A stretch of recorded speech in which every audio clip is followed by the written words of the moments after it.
বিসমিল্লাহির রহমানির রহিম। প্রিয় শিক্ষার্থী, আশা করি তোমরা এই বিশ্বব্যাপী প্রাণঘাতী মহামারী দুর্যোগ মুহূর্তে কোভিড-19কে মোকাবেলা করে বাড়িতে অবস্থান করছো এবং বাড়িতে অবস্থান করে সবাই সুস্থ এবং ভালো আছো ইনশাআল্লাহ। তোমাদের দোয়ায় আমিও ভালো আছি আলহামদুলিল্লাহ। তোমরা জানো, গত 17 মার্চ 2020 তারিখ থেকে তোমাদের নিয়মিত ক্লাস বন্ধ রয়েছে। শিক্ষা প্রতিষ্ঠানগুলো বন্ধ রয়েছে। তোমরা অনেক ক্ষতিগ্রস্ত হচ্ছ। তোমাদের এই কথা চিন্তা করেই মাননীয় প্রধানমন্ত্রী শেখ হাসিনা শিক্ষা মন্ত্রণালয়ের মাধ্যমে এই ডিজিটাল অনলাইন মাল্টিমিডিয়া ক্লাসের ব্যবস্থা করেছেন। এই জন্য আমরা মাননীয় প্রধানমন্ত্রী, মাননীয় শিক্ষামন্ত্রী, সচিব মহোদয় এবং মহাপরিচালক মহোদয়কে আন্তরিক ধন্যবাদ জানাচ্ছি। সেই সঙ্গে আরও ধন্যবাদ জানাচ্ছি আমাদের কলেজের সুদক্ষ ভারপ্রাপ্ত অধ্যক্ষ প্রফেসর ডক্টর মোহাম্মদ ওলিউল আলম স্যারকে, কারণ তিনি সরকারি নির্দেশ মোতাবেক তোমাদের এই ডিজিটাল অনলাইন ক্লাসগুলো অব্যাহত রেখেছেন এবং এগুলো অবস্থা স্বাভাবিক না হওয়া পর্যন্ত আশা করছি অব্যাহত থাকবে। এই বৈশ্বিক কারণে তোমরা শ্রেণীকক্ষে না আসতে পারলেও বাসায় নিজ নিজ অবস্থান থেকে আমাদের এই অনলাইন ভিডিও ক্লাসগুলো দেখো এবং পড়ালেখা চালিয়ে যাও। সিলেবাস অনুযায়ী, তোমাদের পাঠ্যক্রম অনুযায়ী পড়াশোনা চালিয়ে যেতে হবে, কারণ এই পড়ালেখার বাইরে তোমাদের কোনো বিকল্প নাই। আমি তোমাদের সঙ্গে ক্লাস পরিচালনায় আছি মোহাম্মদ মঈনুদ্দিন, বিভাগীয় প্রধান, ইসলামের ইতিহাস সংস্কৃতি বিভাগ, new government degree college, Rajshahi. আজকের পাঠ শিরোনাম উচ্চ মাধ্যমিকের, এটি একটি ক্লাস। উচ্চ মাধ্যমিক দ্বিতীয় পত্র, অধ্যায় 4, পাঠ 5 থেকে 9। পাঠ শিরোনাম বাংলায় কোম্পানি শাসন, ঔপনিবেশিক শাসন। এখানে ব্র্যাকেটে 2 দেখানো হচ্ছে, যেহেতু এই শিরোনামের উপরেই আমরা আরেকটি ক্লাস ইতিমধ্যে নিয়েছি, যেটির শিরোনাম বাংলায় কোম্পানি শাসন, ঔপনিবেশিক শাসন 1। আজকে আমরা এই দ্বিতীয় ক্লাসে আলোচনা করব রাজনৈতিক দলসমূহ, বঙ্গভঙ্গ, খিলাফত, অসহযোগ আন্দোলন, লাহোর প্রস্তাব এবং ভারত বিভক্তি 1947। এই ঘটনাগুলো ঘটেছিল ইস্ট ইন্ডিয়া কোম্পানির আমলে বাংলাদেশে। এগুলি নিয়ে আমরা আজকে আলোচনা করব।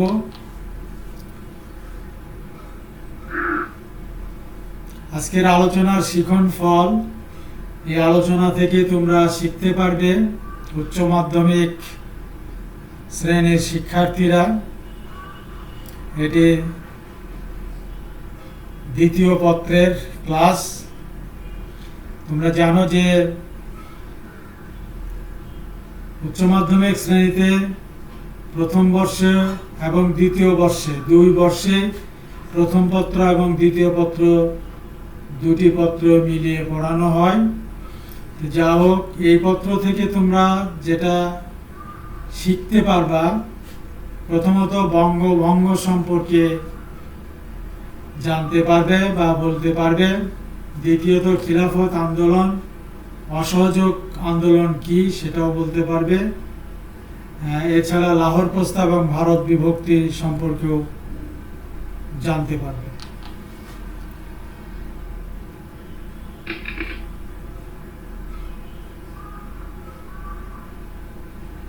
এই পাঠ শিরোনাম যেটা আমরা বললাম,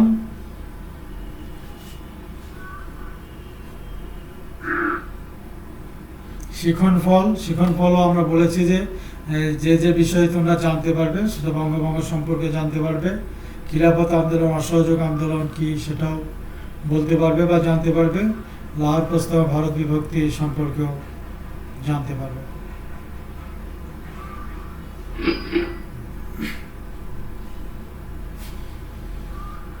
আমরা এখানে তিনটি চিত্র দেখছি, একটি নবাব সিরাজউদ্দৌলা, একটি বিশ্বাসঘাতক মির্জা জাফরের এবং আরেকটি বিশ্বাসঘাতক লর্ড ক্লাইভ। 1757 সালে পলাশির যুদ্ধে নবাব সিরাজের পরাজয়ের পর এদেশের স্বাধীনতা 190 বছরের জন্য হারিয়ে যায়। এ সময় ইংরেজরা এদেশ বিভিন্নভাবে শাসন করে। 1765 সনে দেওয়ানি লাভের পর তাদের শাসন ধারাবাহিকভাবে শুরু হয়। 1947 সন পর্যন্ত এ শাসন অব্যাহত থাকে। এ সময়কে বাংলার কোম্পানি শাসন আমল বলা হয়। এই সময়টা আজকের ক্লাসের আমাদের আলোচনার বিষয়, যেটা আমরা আগে উল্লেখ করেছি।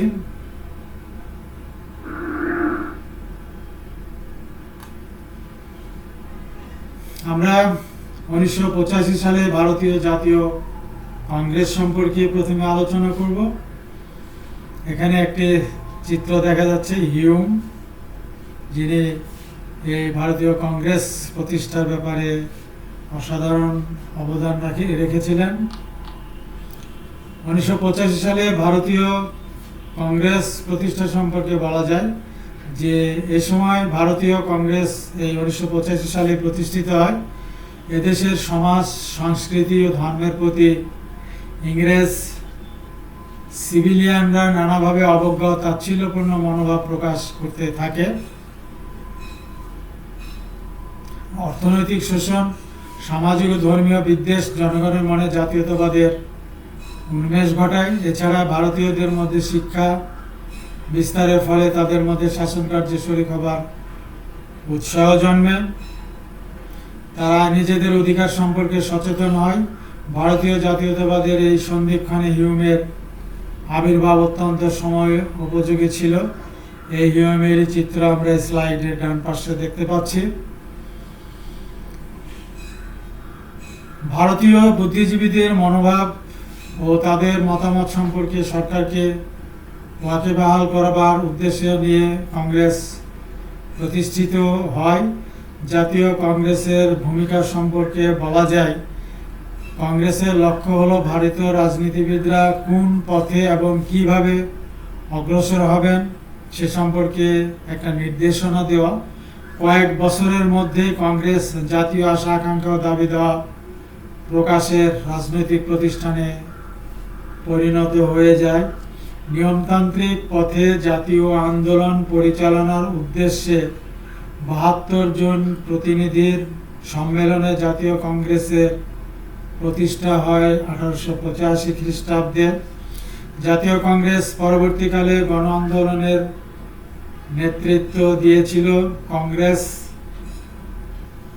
সর্বভারতীয় রাজনৈতিক প্রতিষ্ঠান রূপে জন্ম নিলেও মুসলমানেরা প্রথম হতে এই আন্দোলন হতে দূরে সরে থাকে। সৈয়দ আহমদ প্রমুখ মুসলিম নেতারা একে মুসলিম স্বার্থ বিরোধী বলে মনে করতে থাকে। প্রিয় বিদ্যার্থীরা, আমরা এখন জানার চেষ্টা করব 1905 সালের বঙ্গভঙ্গ সম্পর্কে। এখানেও একটি চিত্র দেখছি, লর্ড কার্জন, ব্রিটিশ লর্ড কার্জনের চিত্রটি দেখছি, যিনি 1905 সালের বঙ্গভঙ্গের ব্যাপারে গুরুত্বপূর্ণ ভূমিকা পালন করেছিলেন। যা হোক, উনি পরিকল্পনা অনুযায়ী আসাম, ঢাকা, চট্টগ্রাম, রাজশাহী বিভাগগুলো নিয়ে পূর্ব বাংলা ও আসাম প্রদেশ গঠিত হয়। দার্জিলিং নতুন প্রদেশ থেকে বাদ পড়ে, কিন্তু জলপাইগুড়ি, পার্বত্য ত্রিপুরা এবং মালদহ সংযুক্ত হয়। ঢাকা রাজধানী এবং চট্টগ্রাম বিকল্প রাজধানী নির্বাচিত হয়। 1905 সালের 16 অক্টোবর থেকে বঙ্গভঙ্গ কার্যকর হবে এ সংবাদ পেয়ে হিন্দু নেতাদের মনে প্রবল উত্তেজনা সৃষ্টি হয়। নতুন প্রদেশ যাতে কার্যকর না হয় সে ব্যবস্থা গ্রহণে তারা প্রতিজ্ঞাবদ্ধ হয়। সুরেন্দ্রনাথ বন্দ্যোপাধ্যায়ের নেতৃত্বে বাংলার সর্বত্র বঙ্গভঙ্গ বিরোধী আন্দোলন শুরু হয়ে যায়। হিন্দুরা ইংরেজ সরকারের বিরুদ্ধে বয়কট যুদ্ধ ঘোষণা করে।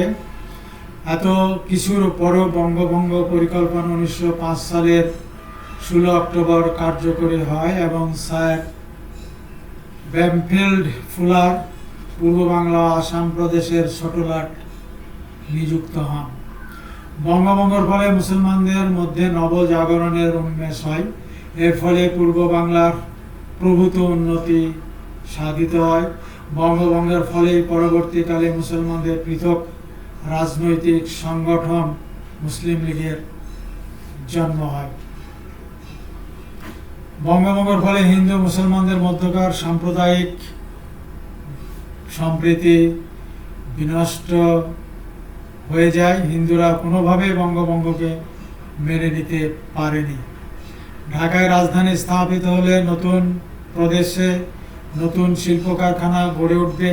এই ভয়ে কলকাতার পুঁজিপতি ব্যবসায়ীরা এই নতুন প্রদেশ গঠনের প্রতি বিরূপ মনোভাব প্রদর্শন করে। এছাড়া কলকাতার আইনজীবীরা ভীত হয়েছিল এই ভেবে যে নতুন প্রদেশের রাজধানী ঢাকায় কোর্ট হলে তাদের আইন ব্যবসার যথেষ্ট ক্ষতি হবে। এসব ঘটনার পরিপ্রেক্ষিতে বঙ্গভঙ্গ রদ হয়। এই বঙ্গভঙ্গ রদ সম্পর্কে বলা যায়, ব্রিটিশ সরকার ইংরেজ বণিক ও হিন্দু নেতাদের চাপের কাছে নথি স্বীকার করে বঙ্গভঙ্গ রদ করার জন্য মনস্থির করে। ব্রিটিশ সরকার তাদের সাম্রাজ্যবাদী নীতির স্বার্থে মুসলমানদের স্বার্থ জলাঞ্জলি দিতে দ্বিধা করল না। কলকাতার সুরেন্দ্রনাথ, বিপিন চন্দ্র পাল, অশ্বিনী কুমার দত্ত, অরবিন্দ ঘোষ প্রমুখ নেতারা বঙ্গভঙ্গ বিরোধী তীব্র আন্দোলন শুরু করলে রাজা পঞ্চম জর্জ এক রাজকীয় ঘোষণায় 1911 সালের বঙ্গভঙ্গ রোধ করেন। 1912 সালের জানুয়ারি মাস থেকে এটা কার্যকরী হয়। এতে হিন্দু সমাজ অত্যন্ত উল্লসিত হয় এবং মুসলমান সমাজ অত্যন্ত ব্যথিত হয়। এ সময় বড়লাট ছিলেন লর্ড হার্ডিঞ্জ। বঙ্গভঙ্গ রদের ফলে মুসলমানরা ইংরেজদের প্রতি তাদের আস্থা হারিয়ে ফেলে এবং তারা নিরাশ হয়ে যায়। এরপর তারা প্রত্যক্ষ সংগ্রামের পথ বেছে নেয়। তারা তাদের আলাদা সংগঠন মুসলিম লীগ গঠনে তৎপর হয়ে ওঠে। বঙ্গভঙ্গ রোধের ফলে নবাব সলিমুল্লাহ রাজনীতি ছেড়ে দেন, তবে মুসলমানরা সান্ত্বনা হিসেবে ইংরেজদের নিকট থেকে ঢাকা বিশ্ববিদ্যালয় নির্মাণের প্রতিশ্রুতি পায় এবং 1921 সালে ঢাকা বিশ্ববিদ্যালয় প্রতিষ্ঠিত হয় এবং পূর্ব বাংলা মুসলমান মধ্যবিত্ত বুদ্ধিজীবী শ্রেণীর সৃষ্টি হয়।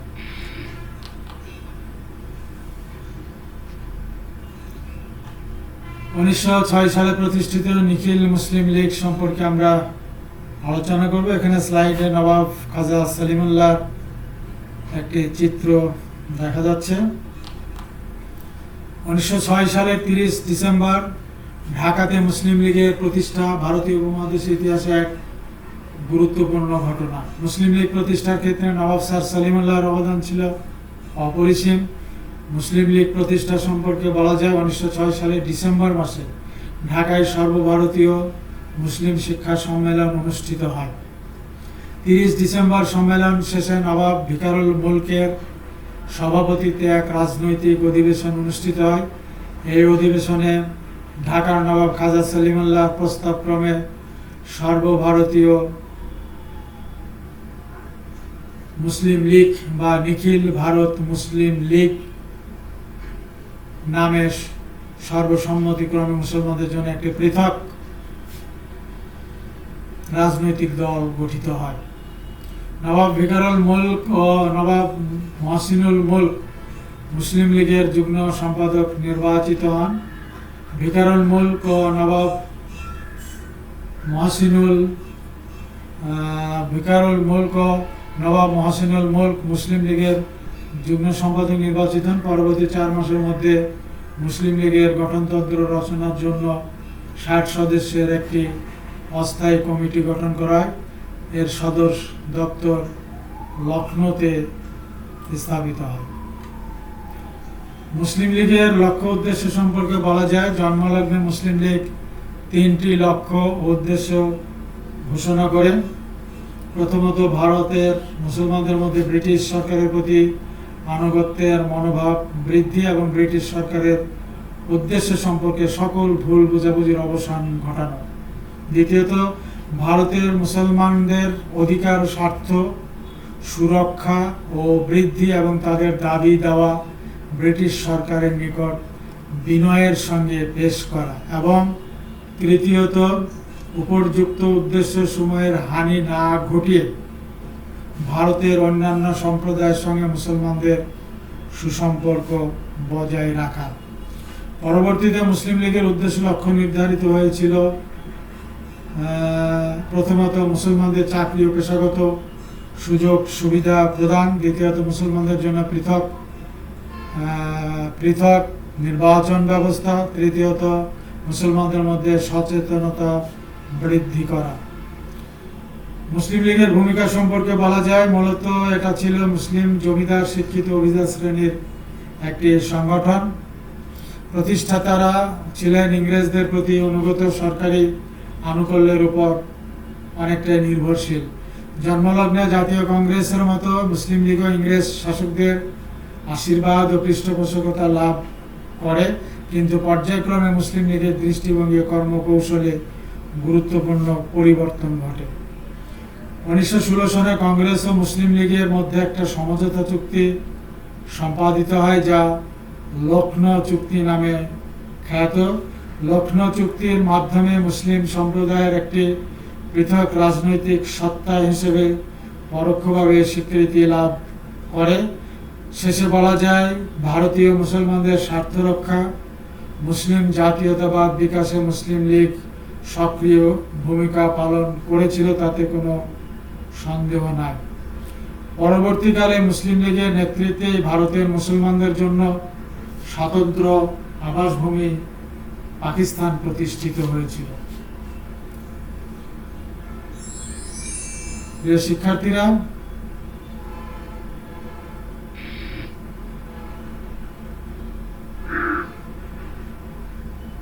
আমরা এখন আলোচনা করব খিলাফত আন্দোলন সম্পর্কে। এখানে আমরা দুটি চিত্র দেখছি। একটি হচ্ছে মাওলানা আবুল কালাম আজাদ, আরেকটি হচ্ছে তুরস্কের জাতির পিতা কামাল আতাতুর্ক, তুর্কি বীর কামাল পাশা। মুসলমানরা ধর্মীয় প্রতিষ্ঠান, খিলাফত রক্ষা ও খলিফা তুরস্কের সুলতানকে তার পদে বহাল রাখা এবং মুসলিম ধর্মীয় স্থানগুলোর হেফাজতের জন্য ভারতীয় মুসলমানগণ যে আন্দোলন শুরু করে তা ইতিহাসে খিলাফত আন্দোলন নামে পরিচিত। এই আন্দোলনের নেতা ছিলেন আলী ভ্রাতৃদ্বয়, মাওলানা মোহাম্মদ আলী ও মাওলানা শওকত আলী, আবুল কালাম আজাদ প্রমুখ। পরবর্তী সময়ে তুরস্কে জাতীয়তাবাদী নেতা কামাল আতাতুর্ক 1924 সনে খিলাফত প্রতিষ্ঠানকে বাতিল বলে ঘোষণা করলে খিলাফত আন্দোলন স্তিমিত হয়ে পড়ে। আমরা এখানে মাওলানা মোহাম্মদ আলী ও শওকত আলীর চিত্র দেখছি। মাওলানা মোহাম্মদ আলী ও শওকত আলী খিলাফত আন্দোলনে গুরুত্বপূর্ণ ভূমিকা পালন করেছিলেন।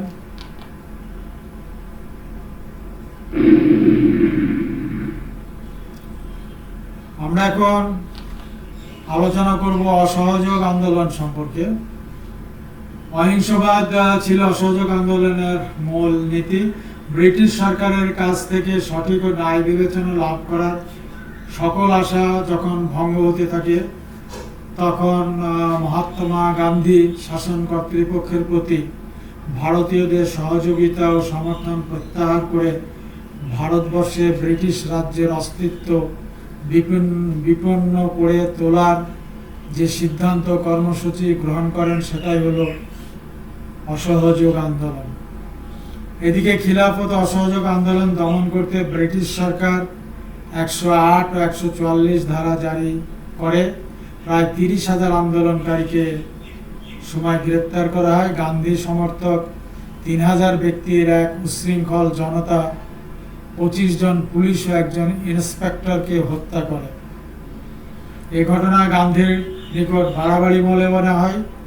তিনি আন্দোলন নিয়ন্ত্রণের বাইরে যাওয়ার আশঙ্কায় 1922 সালের 12 ফেব্রুয়ারি আন্দোলন স্থগিত করে দেন, কারণ তিনি দেখলেন এটি আর শান্তিপূর্ণ উপায়ে চলবার কোনোই লক্ষণ নেই।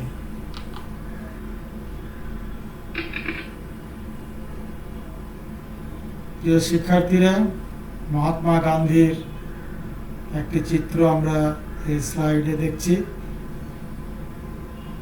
ভারতের জাতীয় নেতা।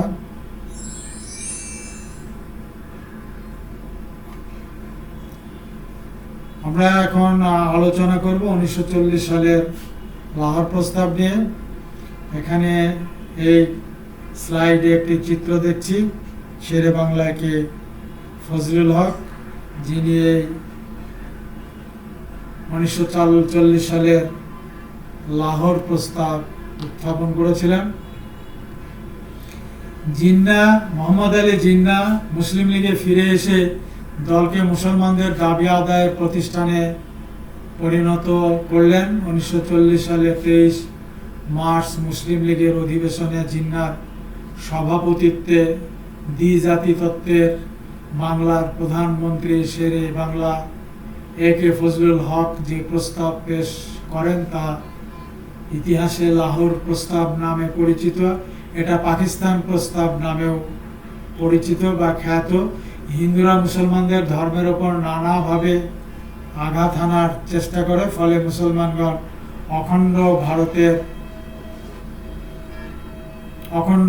ভারতের ধারণা হতে দূরে সরে পড়েন এবং তাদের জন্য লাহোর প্রস্তাবের মাধ্যমে স্বতন্ত্র আবাসভূমির দাবি করেন। লাহোর প্রস্তাবের ধারা ও বৈশিষ্ট্য সম্পর্কে বলা যায়, লাহোর প্রস্তাবে বেশ কিছু বৈশিষ্ট্য দেখা যায়। যেমন, প্রথমত, লাহোর প্রস্তাবে মুসলমানদের জন্য স্বতন্ত্র রাষ্ট্র গঠনের দাবি করা হয়। দ্বিতীয়ত, এই প্রস্তাবে ভারতের উত্তর, পশ্চিম ও পূর্বাঞ্চলে মুসলিম সংখ্যাগরিষ্ঠ এলাকাগুলিতে দুটি স্বাধীন রাষ্ট্র গঠনের দাবি জানানো হয়। তৃতীয়ত, এই অঞ্চলগুলোর সংখ্যালঘু অধিবাসীদের ধর্মীয়, সাংস্কৃতিক, অর্থনৈতিক, রাজনৈতিক অন্যান্য অধিকার ও স্বার্থ রক্ষার জন্য এদের সাথে পরামর্শ করে শাসনতন্ত্রের উপযুক্ত কার্যকরী বিধিবদ্ধ বিশেষ ব্যবস্থার সংস্থান করার ব্যবস্থা করা হয়। চতুর্থত, লাহোর প্রস্তাবকে মুসলিম লীগের মূল নীতি হিসেবে গ্রহণ করা হয়। লাহোর প্রস্তাবের ফলাফল সম্পর্কে বলা যায়, 1940 সালের কে ফজলুল হকের লাহোর প্রস্তাবের ভিত্তিতে পাকিস্তান, পরবর্তীতে বাংলাদেশের স্বাধীনতা অর্জিত হয়। লাহোর প্রস্তাব পাকিস্তানি শাসকদের বিরুদ্ধে বাঙালি জাতীয়তাবাদী আন্দোলনের অন্যতম ভিত্তি ছিল। 1952 সালের মহান ভাষা আন্দোলন, 1954 সালের যুক্তফ্রন্ট নির্বাচন, 1962 সালের শিক্ষা আন্দোলন, 1966 সালের 6 দফা, 1969 সালের 11 দফা আন্দোলন সবই লাহোর প্রস্তাব ভিত্তিক স্বায়ত্ত শাসনের দাবিকে কেন্দ্র করে পরিচালিত হয়। এই স্বায়ত্ত শাসনের আন্দোলন চূড়ান্ত পর্যায়ে স্বাধীনতা সংগ্রামে পরিণত হয় এবং 1971 সালে বাংলাদেশের সৃষ্টি হয়। যা হোক, 1946 সালে লাহোর প্রস্তাবকে সংশোধন করে মুসলমানদের জন্য স্বাধীন রাষ্ট্রসমূহের পরিবর্তে একটি স্বাধীন রাষ্ট্রের কথা উল্লেখ করা হয়।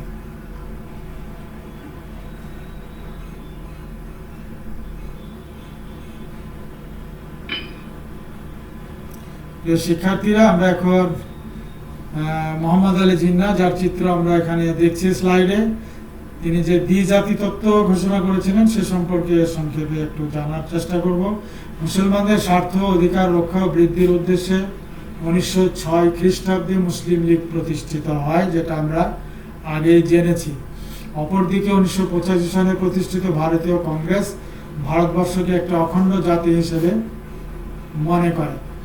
মুসলমানদের মধ্যে ধারণা বদ্ধমূল হয় যে কংগ্রেস একটি হিন্দু সংগঠন এবং তারা ভারতবর্ষে একটি হিন্দু রাজ্য প্রতিষ্ঠা করতে উদ্যত।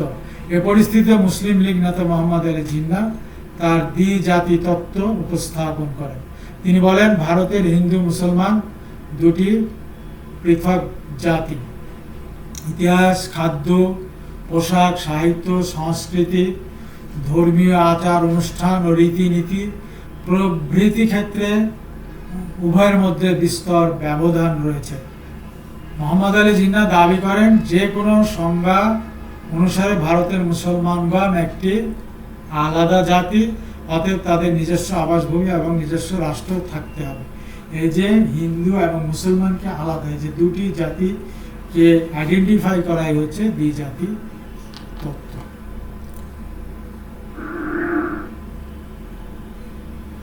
শিক্ষার্থীরা, আমরা এখন 1947 সালের স্বাধীনতা আইন ও ভারত পাকিস্তানের জন্ম সম্পর্কে সংক্ষেপে জানার চেষ্টা করব।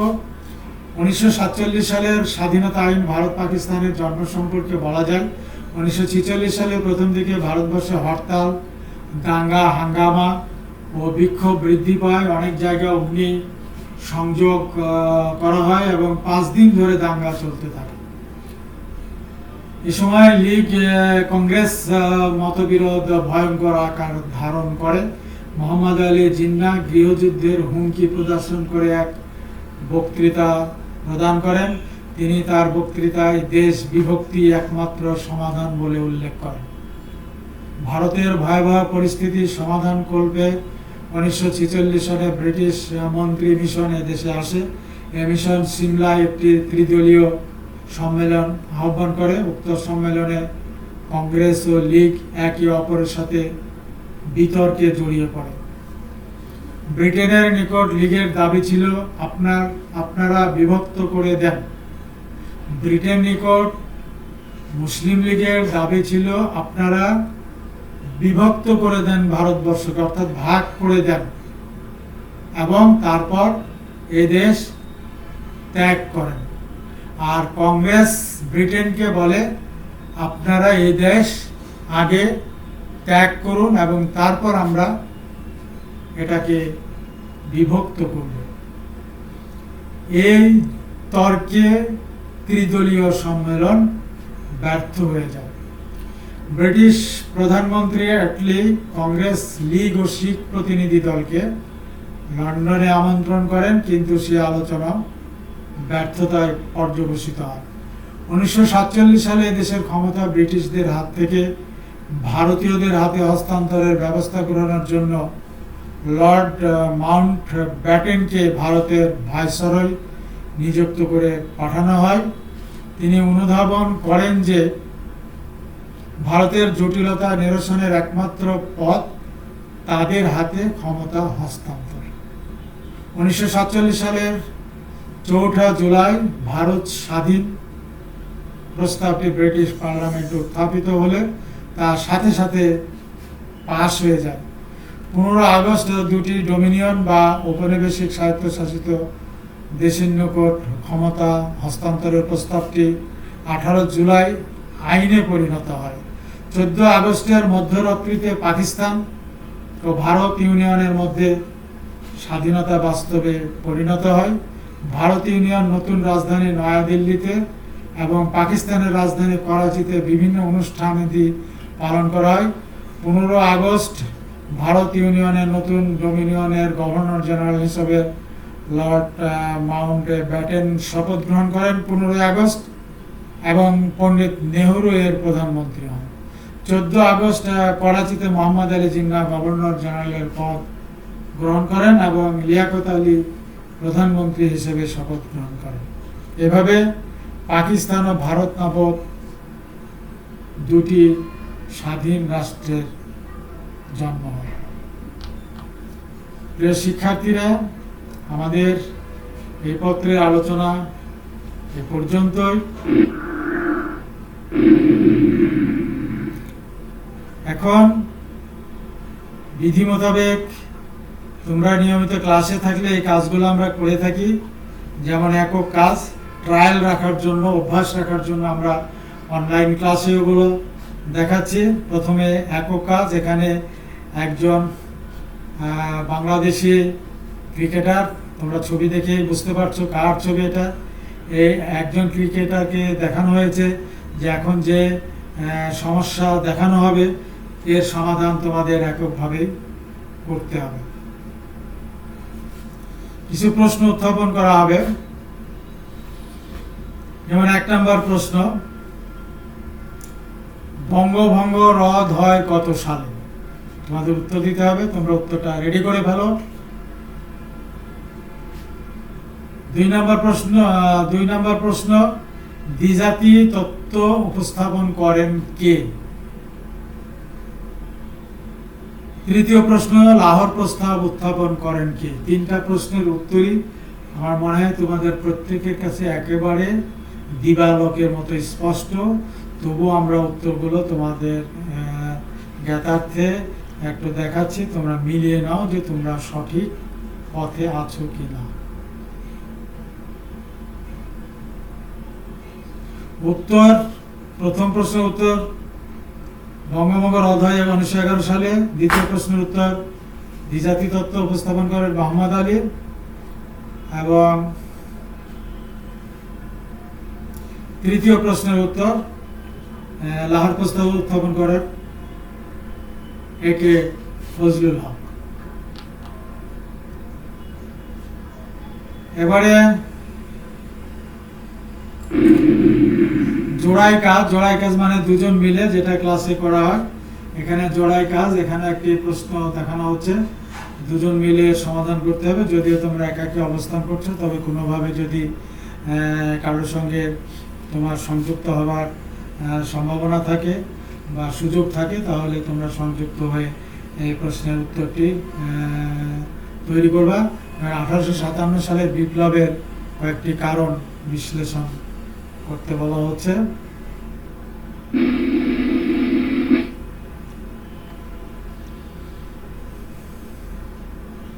এরপরে দলীয় কাজ মানে সবাই মিলে করা। এখানে আমরা চিত্র দিয়ে বুঝিয়েছি, যেমন ক্রিকেটাররা দলীয়ভাবে জয় ছিনিয়ে আনে, সেভাবে দলীয়ভাবে এই প্রশ্নের তোমাদের উত্তর খুঁজতে হবে। প্রশ্নটি হচ্ছে খিলাফত আন্দোলনের কারণ তোমাদের ব্যাখ্যা করতে হবে। এবারে একটা বাড়ির চিত্র দিয়ে দেখানো হচ্ছে বাড়ির কাজ। বাড়িতে তোমরা এই কাজগুলা করবা, যাকে হোম ওয়ার্ক বলে। যে বঙ্গভঙ্গের ফলাফল আলোচনা করতে হবে এবং ভারত বিভক্তির প্রেক্ষাপট আলোচনা করতে হবে। এই প্রশ্ন উত্তরগুলো তোমাদের বাড়িতেই তৈরি করতে হবে। আজকের আলোচনা এ পর্যন্তই ছিল।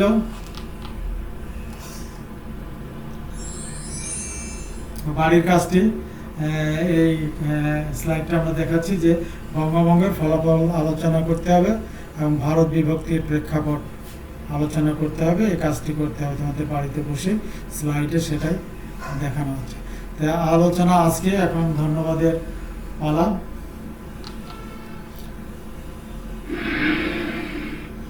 সকলকে ধন্যবাদ অবশ্যই দেওয়া হবে। তার আগে আবারও বলি যে যেখানে তোমরা যেভাবে অবস্থান করছো ভালো থাকো, বাড়িতে থাকো, সুস্থ থাকো, এই আশা করছি। পরিবারের অন্যান্য সদস্যদের দিকে লক্ষ্য রাখো। একান্ত প্রয়োজনে বাইরে যেতে হলে অবশ্যই স্বাস্থ্যবিধি কঠোরভাবে অনুসরণ করবে। উন্নত মানের মাস্ক ব্যবহার করবে। আর একান্ত প্রয়োজনে যেটা বললাম, বাইরে যেতে হলে স্বাস্থ্যবিধি কঠোরভাবে অনুসরণ করতে হবে। আর ইতিমধ্যে যারা এই প্রাণঘাতী মহামারী কোভিড-19 মৃত্যুবরণ করেছে তাদের আত্মার মাগফিরাত সবাই মিলে আমরা কামনা করছি, এবং যারা আক্রান্ত হয়ে চিকিৎসাধীন আছেন তাদের সুস্থতা কামনা করছি। আল্লাহ সেই সঙ্গে আরও কামনা করছি যে আল্লাহ যেন বাংলাদেশ সহ গোটা বিশ্ববাসীকে এই করোনার বিপর্যয় থেকে অচিরেই মুক্তি দেন এবং আমাদের যেন আবারও স্বাভাবিক জীবনে ফিরিয়ে আনেন, কারণ আমরা তো কেউ আপাতত স্বাভাবিক জীবনে নেই, আমরা সবাই অস্বাভাবিক জীবন যাপন করছি। জীবনের প্রতি মুহূর্তে আমরা বিভিন্নভাবে বাধার সম্মুখীন হচ্ছি।